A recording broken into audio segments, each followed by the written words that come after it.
जिससे आप बिल्कुल ठीक हो जाएंगे यदि ये जीवन में उतार ले तो। हृदय में लिख लो, दिमाग में लिख लो, किसी नोटबुक में लिख लो, जो आप रोज स्वाध्याय करें। बिल्कुल विश्वास मानिए, ये 4 बातें जो बता रहे हैं ये जीवन की धरोहर है जो आपको दे रहे हैं। सदा रहो अलमस्त, नाम की धुन में हो जा मत वाला। निरंतर नाम, क्या फर्क पड़ता है। एक एक शब्द ये अमृत है, ये जीवन का सार हम आपको बता रहे हैं। मन से लड़ने की ये युक्तियां हैं जिससे साधु अपने मन को भगवान में लगाकर शांत करता है। जब आप इन 4 सूत्रों का प्रयोग करके मन को भाव में ले आएंगे तो यही मन जो आपको रुलाता है यही नचा देगा। ये 4 बातें बहुत जल्दी मन को प्रभु में लगा देंगे। अगर आप पकड़ पावे, ना पकड़ पावे तो भोगे। फिर आपका मन आपको जलाएगा, फिर आप रोएंगे, चिल्लाएंगे, भागेंगे। कहां भाग के जाओगे। जो संसार में फंसे हुए जन है वो तो भाग के यहां आ रहे हैं श्री जी की शरण में। यदि आप अपने मन को संभाल नहीं पाए तो फिर कहां भाग के जाओगे। इन्हीं की शरणागति से तो निर्विकार हुआ जाता है, निश्चिंत हुआ जाता है, निर्भय हुआ जाता है। इनके चरणों को छोड़कर कहां निश्चिंतता होगी, कहां निर्भयता होगी। पहला, बिल्कुल ये जीवन की वो दवा है जिससे आप बिल्कुल ठीक हो जाएंगे यदि ये जीवन में उतार ले तो। हृदय में लिख लो, दिमाग में लिख लो, किसी नोटबुक में लिख लो, जो आप रोज स्वाध्याय करें। पहला, जहां जहां मन जाए, जिस वस्तु व्यक्ति स्थान में तत्काल अपने प्रिया प्रीतम की भावना कीजिए। ये राधा वल्लभ लाल जी, क्योंकि ये वो व्यक्ति पहले भी नहीं था, बाद में भी नहीं रहेगा। बीच में जो व्यक्ति दिखाई दे रहा है ये व्यक्ति नहीं, मेरे प्रभु है। वस्तु नहीं, मेरे प्रभु है। ये स्त्री नहीं, ये प्रभु है। ये पुरुष नहीं, ये प्रभु है। ये पापी नहीं, ये प्रभु है। ये महात्मा नहीं, ये प्रभु है। मान लो, सवाल हल हो जाएगा।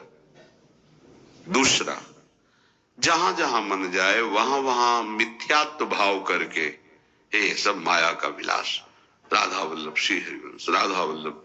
और मन का एक स्वभाव है जहां हम परिचय उसका ये जान जाते हैं स्वभाव का, तो हम उससे शासन में ले लेते हैं। लोग परिचय नहीं जानते। जीव ही आप जानेंगे, ये भागाते हुए आ जाएगा। इसको सेकंड में भी कम समय में अधीन किया जा सकता है और पूरा जन्म लग जाएगा फिर भी अधीन नहीं कर पाओगे। बात को समझिए। ये 1 सेकंड में विश्व ब्रह्मांड में कहीं भी यदि इसका परिचय है वो तत्काल पहुंच जाएगा। वायु भी इसके समान वेगवान नहीं है।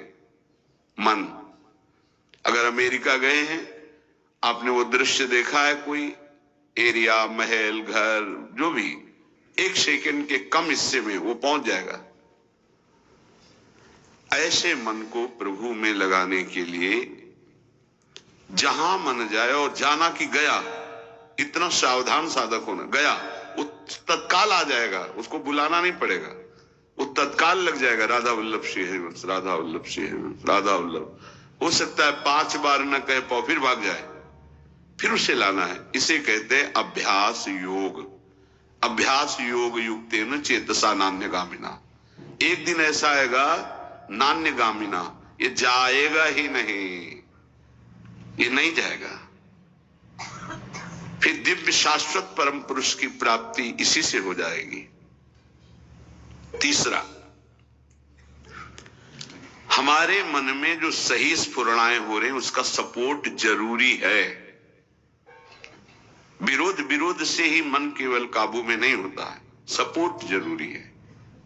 अब सपोर्ट शब्द से कितना मन प्रसन्न हो रहा है, हर्षित हो रहा है, उस बात का सपोर्ट जो गुरुवाणी, शास्त्र, संत जनों की वाणी, उसके अनुकूल वो बोल रहा है। चलो आज हम तुम्हारी बात पूर्ण कर देते हैं। वो कहता है मुझे आज मीठा खाने की बहुत इच्छा है। ठीक है, हम श्री जी को भोग पधराते हैं, नाम कीर्तन करते हैं, आचमन कराते हैं, फिर उसको पा लेते हैं, बिल्कुल वो आपको भजन में विरोधी भाव नहीं पैदा करेगा। कहीं कहीं मन को सपोर्ट करना है, वो कहीं कहीं शास्त्र सम्मत गुरु आज्ञा के अंतर्गत सपोर्ट जरूरी है, जरूरी है। बिल्कुल विश्वास मानिए, ये चार बातें जो बता रहे हैं ये जीवन की धरोहर है जो आपको दे रहे हैं। चौथी बात, जो शास्त्र विरुद्ध दोष वाली सलाह दे रहा है, बिल्कुल नहीं, बिल्कुल नहीं, बिल्कुल नहीं। जैसे वो जरूरी है सपोर्ट, ऐसे बिल्कुल सपोर्ट नहीं, बिल्कुल सपोर्ट नहीं, बिल्कुल नहीं। अब वो आपको जलाएगा। जैसे सपोर्ट शब्द से हर्षित हो गया, ऐसे बिल्कुल नहीं शब्द से वो शोकित हो जाएगा। अब आपको उदास कर देगा। जब उदास वो होगा तो आप उदास हो जाएंगे, कहीं मन नहीं लगेगा। आपको लगता है अब तो जीवन बेकार हो गया। तो मन लगना ही जीवन है क्या? अरे अभी आप समझे नहीं। सोहम तवैव आश्रितः, मैं प्रियालाल के आश्रित हूं। तो तन वांग मनोभीर, अगर ये नहीं लग पा रहे हैं तो मैं स्वयं प्रियालाल के आश्रित हूं। ये मुझे कैसे भ्रष्ट कर सकता है? तन वांग मनोभीर, शरीर वाणी और मन, ये हम समर्पित कर रहे हैं। तो शरीर वाणी मन, ये तीनों धोखा दे रहे हैं। शरीर बीमार हो गया है, जबान खराब हो गई है, मन गलत चिंतन करा रहा, तो हमारा बाल बांका भी नहीं कर सकता, क्योंकि सोहम तवैव आश्रिता, मैं स्वयं प्रियाजू की शरण में हूं। उपासक ये चार बातें नोट कर ले, बहुत ये जीवन के लिए अत्यंत लाभदायक है। जब आपका मन आपको परास्त कर रहा है, जला रहा है, वो जलन सिर्फ मन को प्राप्त हो रही, आपको नहीं। आप बिल्कुल दूर हैं, आप दृष्टा हैं, आप साक्षी हैं उसके, आप स्वामी हैं उसके। यदि आप स्वीकृति नहीं देंगे तो आपसे पापाचरण नहीं करा पाएगा। आपको डरना नहीं कि अब मन में काम आ गया, क्रोध आ गया, अब तो मेरी दुर्गति हो जाएगी, बिल्कुल नहीं। देखो देखो जरा, इस पर विचार करो। क्या शरीर को त्याग देने से परम पद मिल जाएगा? दुखों की निवृत्ति हो जाएगी? क्या निर्विकारता आ जाएगी? नहीं। ऐसे शरीर को नष्ट करने वाले को प्रेत योनि मिलती है। प्रेत योनि महाभयानक कष्टदायी, जिसमें वो दरिया के समीप रहते हुए बूंद पानी नहीं पी सकता, केवल वायु भक्षण करके वो जलता रहता है। कितने समय तक, इसकी कोई सीमा नहीं है, युग युग बीत सकते हैं। ये मन जिसको तुमने अपना माना, कितनी दुर्गति का रास्ता चयन करा दिया। उपासक मस्ती सीखे। अरे चाहे गृहस्थ हो या विरक्त हो, भगवद आश्रित मस्त रहना सीखो। सदा रहो अलमस्त, नाम की धुन में हो जा मत वाला। निरंतर नाम, क्या फर्क पड़ता है मन सही है या गलत, क्या फर्क पड़ता है? क्यों? क्योंकि मैं स्वयं प्रभु के आश्रित हूं। मैं सच्चिदानंद का सच्चिदानंद अंश हूं। ना मैं कभी दूषित था, न दूषित हूं, न दूषित रहूंगा, और ना सृष्टि में किसी की सामर्थ्य है कि मुझे दूषित कर सके। इंद्रियां दूषित हो सकती हैं, मन दूषित हो सकता है, क्रिया दूषित हो सकती है।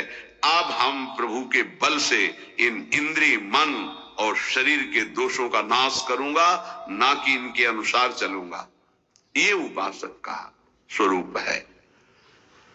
व्यथा इंद्रिय प्रमथन स्वभाव वाली, मनुष्य प्रमथन स्वभाव वाला, इनके मथित होने पर, मनमथ नाम है काम का, वो इनमें बैठ करके ऐसा प्रमथन करता है, ऐसी व्यथा उत्पन्न करता है कि साधक का तदात्म भाव होने के कारण वो असहनीय हो जाता है और वो गलत संकल्प और चेष्टा में उतर जाता है। इसी को सह गया सो महापुरुष। यम ही न व्यथयन्ते ते पुरुषम पुरुषर्षभ। हे पुरुषों में श्रेष्ठ अर्जुन, अर्थात वो पुरुषों में श्रेष्ठ पुरुष है जो प्राप्त व्यथा को सह जाता है। इंद्रिय मन के द्वारा विकारात्मक पीड़ा को बिना किसी से राग द्वेष किए चुपचाप सह गया, ये भगवान की विशेष कृपा उस पर। हमारा मन क्या बुद्धि के साथ सोचवाता है कि जब हमें जो काम सताया, लोभ मोह ममता जो भी, हमें वो तत्काल मिल गया और हम शांत हो गए तो सौभाग्य समझते हैं। दुर्भाग्य है उस उपासक का जो चाहे और उसको प्राप्त हो जाए, दुर्भाग्य है उसका। सौभाग्यशाली वो है जो चाहे और ना मिले और जलता हुआ सह गया, उसे वो चीज मिलेगी जो त्रिभुवन में किसी को किसी साधना से नहीं मिलती। यम ही न व्यथयन्ते ते पुरुषम पुरुषर्षभ शम दुखा सुखाधीरम स्वमृतत्वाय कल्पते। वो अमृत पद का अधिकारी हो गया, वो अमर हो गया, अविनाशी हो गया, वो अविनाशी पद में आरूढ़ हो गया जो इस व्यथा को सह गया। व्यथा को सहने वाला वही होता है जो व्यथा का दृष्टा बनता है, भोगता नहीं। तुम दृष्टा हो, बात समझिए। आपने देखा आपका मन गलत चाह कर रहा है, ये आपने देखा, आप में नहीं है, मन में है। पर कहने को होता है कि मेरे मन में दोष आ गया, लेकिन मेरे मन में नहीं, वो मेरे में आ गया, मैंने स्वीकार कर लिया। यही दुर्दशा है माया के द्वारा की गई।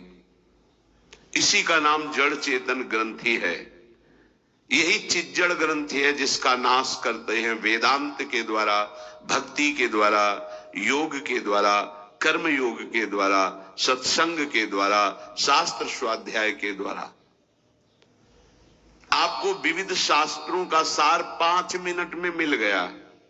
जो जीवन भर प्रयोग किया गया शास्त्र स्वाध्याय करके संतों की कृपा से, वो 5 मिनट में मिल गया। अगर इसे स्वीकार कर लें तो बहुत जल्दी आप महात्मा बन जाएंगे, चाहे गृहस्थ में हो या विरक्त में। महात्मा का संबोधन स्थिति से है, बाहरी किसी पद पदवी से नहीं। स्थिति होती है, उसे महात्मा कहते हैं। महात्मा शब्द भगवान के आगे भी लगता है, महात्मा श्री कृष्ण, ऐसा कई बार महाभारत में संबोधन हुआ। महापुरुष भगवान को कहते हैं। वंदे महापुरुष ते चरणारविंदम। जो भगवान में तन्मय हो गया वो महात्मा, जो भगवान में भगवत भाव को प्राप्त कर लिया वो महापुरुष। अर्थात भगवान और भगवान के जनों में अभेद स्थिति हो जाती है। अगर ये आज जो चर्चा हो रही इसको आप अपने जीवन में नहीं धारण कर पा रहे तो दुर्भाग्य है, जलोगे, रोगे, परेशान कर देगा तुम्हें मन। इसको बहुत बार सुनना। एक एक शब्द ये अमृत है, ये जीवन का सार हम आपको बता रहे हैं। मन से लड़ने की ये युक्तियां हैं जिससे साधु अपने मन को भगवान में लगाकर शांत करता है। जब हमारा मन भगवन्मय होने लगता है तो उसमें भाव का प्रादुर्भाव हो जाता है। फिर ये जो अभाव है इसी से कामनाएं प्रकट होती हैं। शब्द को पकड़ना, मन में सुख का अभाव ही भोगों की कामना पैदा करता है। मन में भगवत भाव ही निर्विकारता की स्थिति प्रदान करता है। जब आप इन 4 सूत्रों का प्रयोग करके मन को भाव में ले आएंगे तो यही मन जो आपको रुलाता है यही नचा देगा। पायो जी पायो मैंने राम रतन धन पायो है, नाच पड़ोगे कि वस्तु अमोलक दी मेरे सतगुरु। निष्दिन बढ़त सवायो, रात दिन आनंद बढ़ रहा है, सदगुरु ने निहाल कर दिया। किसी को ऐसा लगता हो कि हाथ रखने से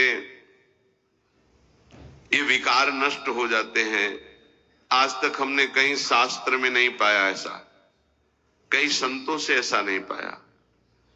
सबने उपदेश दे करके, कृपा शक्ति दे करके साधन में लगाया और उसको परिपक्व किया, उपासक को बलवान बनाया।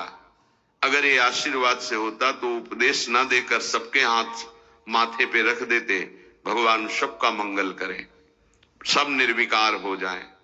कभी ना ऐसा हो सकता है। हम जब संतों के वचन पर श्रद्धा करते हैं और उसको स्वीकार करके आचरण में लाते हैं, तो वही आशीर्वाद हो गया कि हमारा पुरुषार्थ सार्थक हो गया। हमारा प्रयत्न गुरुदेव के वचनों के अनुसार, प्रयत्न की शक्ति गुरु कृपा, तो आगे जो भक्ति का रंग वो गुरु कृपा, मोक्ष जो वो गुरु कृपा, भगवत साक्षात्कार गुरु कृपा। पर उसमें हमारी पूरी शक्ति उनकी आज्ञा पालन में लगी है, इसीलिए प्रधान कृपा हमारी हुई। हम प्रधान कृपा अपने ऊपर नहीं करते, और तो सहायक कृपा सब है। भगवान की कृपा मानो देह मिला, सत्संग मिल रहा है। गुरु की कृपा स्वीकार किया, मंत्र दिया, नाम दिया, उपदेश कर रहे हैं। शास्त्र कृपा हमें सुलभ मार्ग, भगवत मार्ग, उससे नाना प्रकार के बचाव पक्ष की बातें, उसमें आसक्त होने की बातें दोनों बताई गई।